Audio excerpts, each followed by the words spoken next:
Hi everyone, it's Margaret Manning here with Retire Different. Retire Different is a place for people who want to ask the right questions to make the best financial decisions as they approach retirement.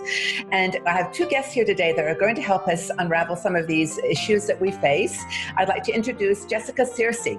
Jessica is a principal owner at Searcy Financial Services. They specialize in retirement income planning. Jessica's been in the financial businesses community for about 18 years, and she's got a lot of experience with planning for income, for retirement, how to manage your income, and how to bring into practice the fiduciary principles that Pam Kruger, our next guest, holds. So Jessica, hi, first of all, how are you?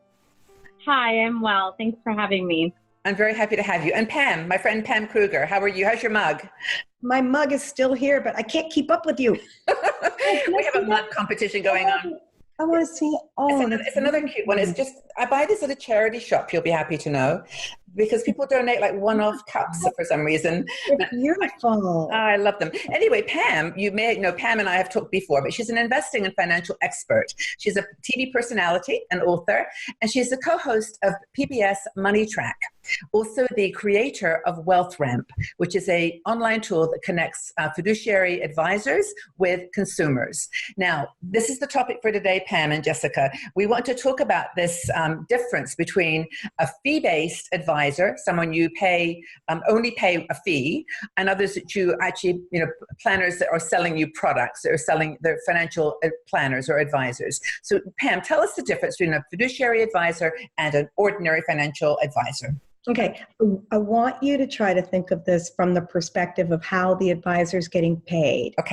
Okay, and the reason for that is because then you understand that there's a motivation, there's a built-in incentive. Even if it's the best advisor in the world, if you're working in a system where you're getting paid as the advisor to sell certain things, then your advice will end up being biased towards selling those certain things, or you're not going to be able to pay your rent that month or your mortgage. So with that, I'll say that when you're working with a fee-only financial advisor, that means strictly the advisor's working for you and only for you. And that means he or she is only getting paid by you. Fee-based, which is kind of confusing, means they're based in fees that you pay, but they're also motivated to sell investment products because they get paid by those products to sell those products. See the difference? Yeah, I got the difference. Thank you for clarifying that, because it is confusing. And I think a lot of people are in my age group, in the boomer age group, are actually very used to the first one, the fee-based. I mean, we're used to buying things. We're consumers. That's what we've done all of our lives. So when it comes to buying a financial package or a plan, we go to someone that sells things. Right. Exactly. Like the brokerage firm. Yeah, right. But yes, exactly. And everyone's got their account that they've had at work or whatever. But now we've got this other person that I actually, to be honest with you, didn't know about until I met you, Pam. You call them fiduciary. Because they're hiding in plain sight, and because they're really less than 10% of all advisors out there who are independent, and that's what Jessica does. Jessica's firm is independent of a brokerage firm, so they're completely hard. They're harder to find. So, Jessica, describe what a fiduciary advisor, or someone that's a fee-only advisor, looks like. Tell me what they are, what their values are, what they look like to me. Sure. So a fee-only advisor earns compensation for their services. They don't earn any commission or kickbacks for recommending certain products. And as a result, their fee structure reduces potential conflicts of interest, which means that they are better equipped to have that fiduciary duty, that duty to act in your best interest at all times. So how do you at what point do you decide? I mean, many people start off as financial planners selling products, and then at some point they decide they're going to become a fiduciary. But is there a program you take, or how do you become a fiduciary advisor? Yeah, so that's a good question. We actually have lived through that evolution ourselves. We were selling insurance at first, and then moved into fee-based financial planning. where we were also still selling insurance and getting the commissions on the side. And then ultimately, across the evolution of the firm over the years, we really realized that, maybe being a fee-only advisor is the best route for us to go, because that way we never have this kind of struggle with, well, do we sell them this or do we just do this other thing that's in their very best interest? And when you start asking yourself those questions, it's probably time to go fee only. And so we got completely out of the insurance side of the business. Right. Now, if someone needs that, then we have outside resources to help them with that. Right. But it kind of creates also an oversight structure. So when we can refer someone to someone who is selling something to them, then we can serve and oversee that to make sure that that person really is doing also what's in that client's best interest. Okay. So from the client's point of view, Jessica and Margaret, it kind of looks like this. Let's just say that you did feel like you needed to understand annuities. And you're not going to go to somebody who sells annuities, who's going to explain it to you, because they're not going to be unbiased. That would be the doctor who's working for the pharmaceutical company peddling the pills. You're not going to do that. But Jessica plays the role of quarterback. So you take all your questions and all of your things and you say, look, I was recommended an annuity, Jessica, and I need to know from you. I'm paying you to be my advocate. I need to know from you. You have all the information and all the expertise. Looking at my whole portfolio, where does insurance fit in? That's when, Jessica, is this when you kind of sit down with the client, you're helping the client assess everything, and then when it's time to actually choose, okay, I do feel like insurance does work in a tiny little piece of your portfolio, that, Jessica, then you would walk the client through that with that insurance person. You're not kicking them to the curb. You're actually part of it. You're quarterbacking everything. Why don't companies get fiduciaries involved in their financial conversations with their employees earlier on, Pam? I mean, it seems like there's this kind of process of when you're working for a big company that you work with the brokerage houses. That's where your IRA go, your investments from work go, and then suddenly you find yourself 60 thinking about retirement, and the people in the Vanguard, Fidelity, whoever you work with, and then you think it's time to shift. I mean, why doesn't it start earlier? Is it just it's profit motive or? Yes, it's profit motive. Yeah. It's because the industry that's dominated Wall Street for 80 years was always commission-based. Now, Vanguard's not commission-based, but Vanguard also doesn't offer, true at the level Jessica provides, the depth of financial planning for a fee and just paying for the advice.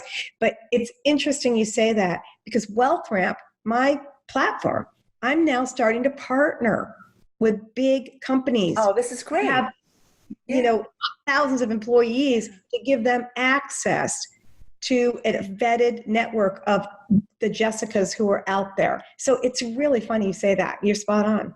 No, I just remember my own experience. I worked in a large corporation, and the conversation about the personality of my financial advisor or the checklist of questions that they might ask me, I don't think I ever even talked to anybody. I mean, it was all done just part of the program. So it's good you're doing that. Jessica, so do you feel that, that there's a sea change coming, that more consumers in their 40s and earlier are actually coming to you now? I am starting to see more people use that fee-only language when they're searching, right? Because their research is on the internet, right? Or they ask their network of people, hey, who do you know? And then that fee-only is starting to pop up as a pretty high priority. So good for the public for starting to figure that out. I think some of the fiduciary-related legislation, whether they got it right or they got it wrong, we'll figure out. But at least it's bringing the topic to the surface so that more people are asking the right questions. Well, what's in it for the corporations, though, Pam, in these conversations you're having? I mean, why would they want to shift? I mean, surely they make more money from working with advisors. Well, on commission based. It's so smart. Think of it this way: when the employer is providing a 401k plan to the employee, They are focused on the plan, right? They're focused on the investments inside the plan. And all of the advice that you get at work is somebody comes in to have a brown bag lunch to talk about, hey, you want me to answer questions about what's in your 401k? Sure. But they're not allowed by law. They're really not allowed to step over the line and solicit the individual employees and say, hey, make an appointment with me over here and I'll meet with you at my brokerage firm office. Yeah. So Pam Kruger then comes into the company and says, we're not messing with your 401k plan. We want to help your employee base access Jessica and a whole network that Pam Kruger's put together of these fiduciary fee-only advisors for their life planning. Exactly. It's not financial planning. It's Well, it is, but it's outside of work. Yes. So we're not, well, certainly, Jessica, you when you do a typical sit down with somebody, right? You're going to sit down and you're going to look at their 401k and you're going to give them advice holistically on everything. Whereas when you're in the company, that plan advisor cannot talk to you about your husband or your wife. So Jessica, what's a typical scenario when you're talking to somebody who's like 45 years old? You're going to ask them, everything, right? 401k, everything. Absolutely. Because especially when you start thinking about your retirement plan at work, for a lot of people, that's the bulk of their wealth. So you can't plan without having that as a piece of the plan. And the flip side to that is you can't just assume, say the retirement plan advisor, you can't just assume that that's all the money that they have in the world, because a lot of people have outside assets that they really do need to plug into their plan, including another working spouse, another retirement plan, a plan that was at another employer. So it really, you can't do proper planning without taking into consideration all the component pieces. And I will say that, like, for the employer, the really smart employers are really starting to use these fiduciary type advisors, because what they're finding is they are having all of these really high cost, high salary people that have been in their organizations for a long time, and they're not retiring. And they're not retiring because they haven't saved enough to retire. So if they can solve the problem earlier, they can have, their millennials be able to move in where the Gen Xers are, and have the Gen Xers move into where the boomers were, and people can actually progress to the corporation, because right now they're just losing quality people because there's nowhere to go in the organization. Yeah, so the company, Margaret, is completely incentivized to want their employees to retire on time, please. Yeah. Because the reality is when we get unhealthy and we get older, we start costing the company. Yes, I was just going to say everybody's best interest. I was just going to say that, and what it actually does too is it helps with the problem of the perceptions of ageism. Because we know now that people over 50 would find it difficult to get back into a corporate job for the reason that you just mentioned. We get more expensive as we get older. Medical bills go up, and the company doesn't want you after 50, 55. They don't. You have no currency with them. That's right. It's true. But the point there is that people go. They stay in a job that they hate, or that they're tired of because they've been in it for so long. They don't want to retire, as you've mentioned, because they need the money. But if they could plan earlier, they would be happy. They could retire when they wanted and enjoy their retirement.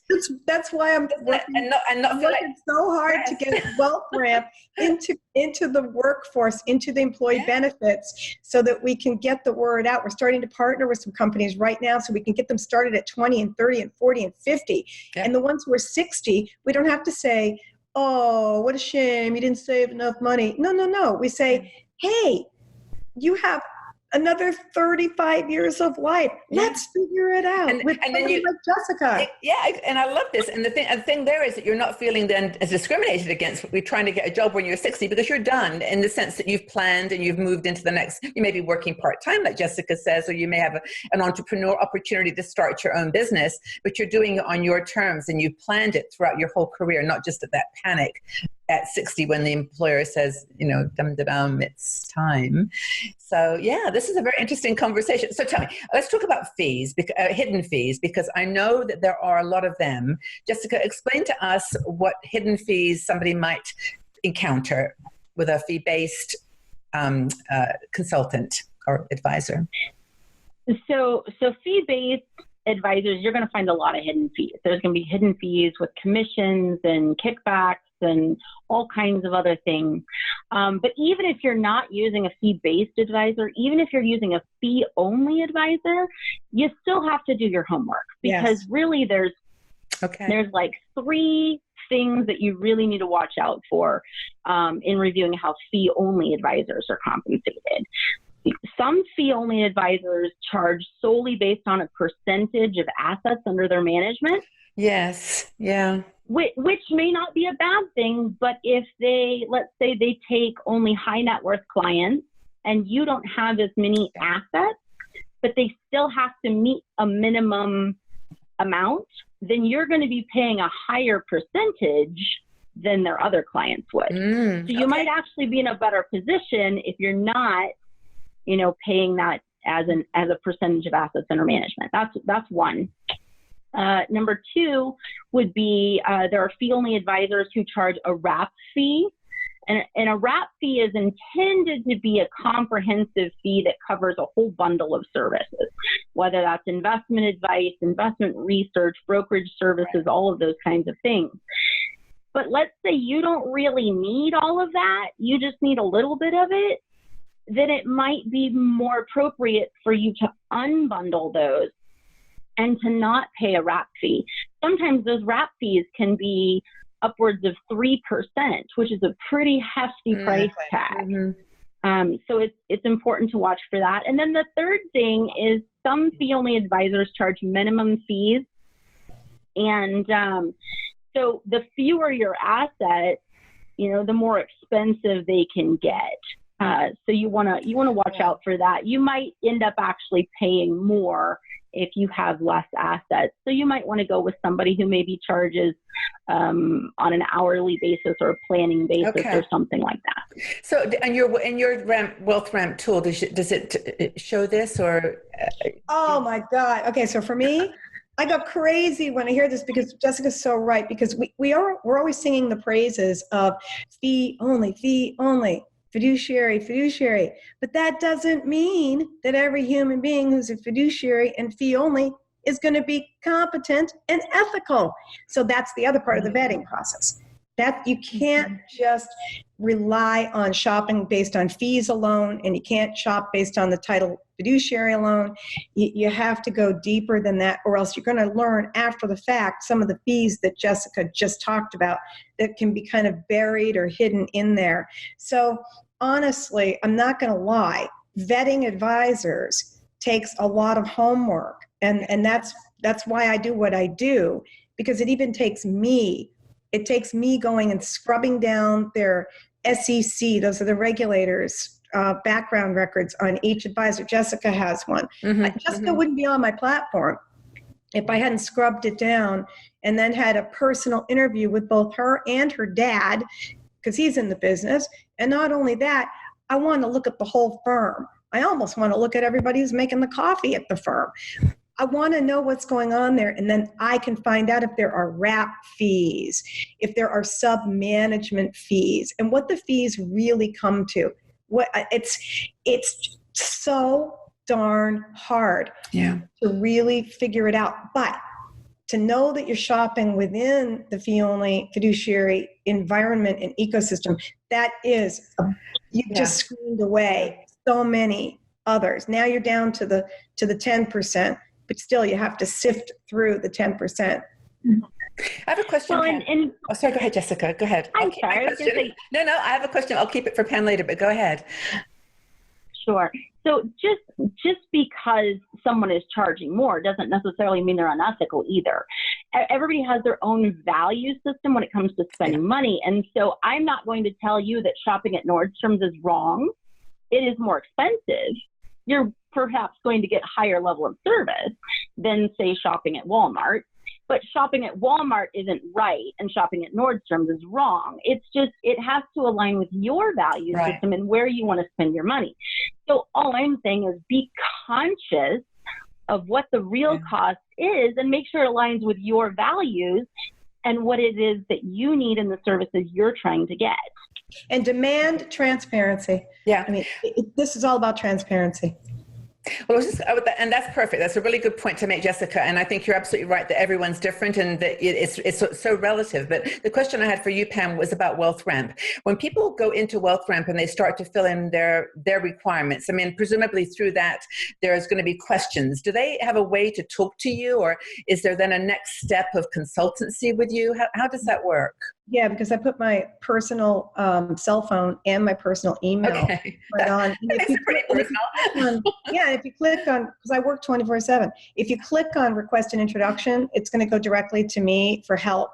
Because, I mean, it's not request an introduction, request assistance. It's going to go directly to me. Okay, fine. Okay. Yeah. I just wanted to make sure that there was a human touch in the middle, or at least there was an option for you to make sure people understood what Jessica's just said. Those three. You know what's so weird too is my site is so private. I know everybody thinks of a website like, I'm out there. I have a lot coming to me every day, and everybody thinks of it as, oh, it's a public website, and therefore everybody knows my information. I just don't believe in sharing information. I'm just weird. I just think that when you come to me and you want me to match you to an advisor, you're trusting me. That advisor, Jessica, doesn't even know that you've been matched until you decide you want to reach out to Jessica. I'm learning all the time. No, this is great. People from getting a bunch of emails. You don't want to get a bunch of emails from an advisor you didn't want to talk to. That's important. And then, there's another point, Jessica, that we ought to make that I just found out, Margaret, that a lot of people don't know about female-only advisors and independent advisors. Drum roll. We had a $40 million client who actually said to me, with $40 million in real estate and sophisticated investments, and he did not know that his money was not with the advisor. The money stays at Schwab or Vanguard or Fidelity or at the custodian. He thought, how do I avoid a Bernie Madoff situation? Yeah. And I said, when you work with a fee-only fiduciary advisor, your money is not at the advisor's office. You're not writing a check to the advisor, Jessica, right, Jessica? Where do you keep your client's money? They're at a third-party custodian. So again, you have that oversight. You have multiple eyes watching over stuff. That should be a very strong selling point. I think we just keep forgetting, Jessica, to explain that to people because it's a basic question. But who do you use? You use TD or Schwab, or mostly? We primarily use TD Ameritrade. Yeah. So that way, Margaret, the client who's working with Jessica is going to get two separate sets of statements. They're going to get the statement from Jessica telling you, hey, here's how you're doing, Margaret. You're doing pretty well. Cool. Well, how do you know that? You know that because you're getting, the money is not there. The money is at the brokerage, the discount brokerage firm. And that discount brokerage firm, in your case, TD, is going to send a statement. That's your second statement to verify what Jessica said. So there's no Bernie Madoffing going on. No, it's a really good point, and I'm glad you made it because there's so many benefits to going with the fee-only model, and I think that people should know that every angle. Go up to Pam's website and check this out. It's wealthramp.com, and everything is explained there. And Jessica's site is searcyfinancialservices.com. We'll put it up so that people can see it. But it's been really great talking to you. I always learn so much from you, Pam, besides the fact that I have better mugs than you. You do, but I'm going to catch up. Cheers, everybody. Thank you so much, Jessica. Thank you, Pam. If you enjoyed this video, please subscribe to our Retire Different YouTube channel and check out our website at retiredifferent.com. We are a community of people who are asking questions and trying to make good financial decisions so that we can have an amazing retirement. We'll be looking at our relationship to money and also places that we can go for support, advice, and inspiration.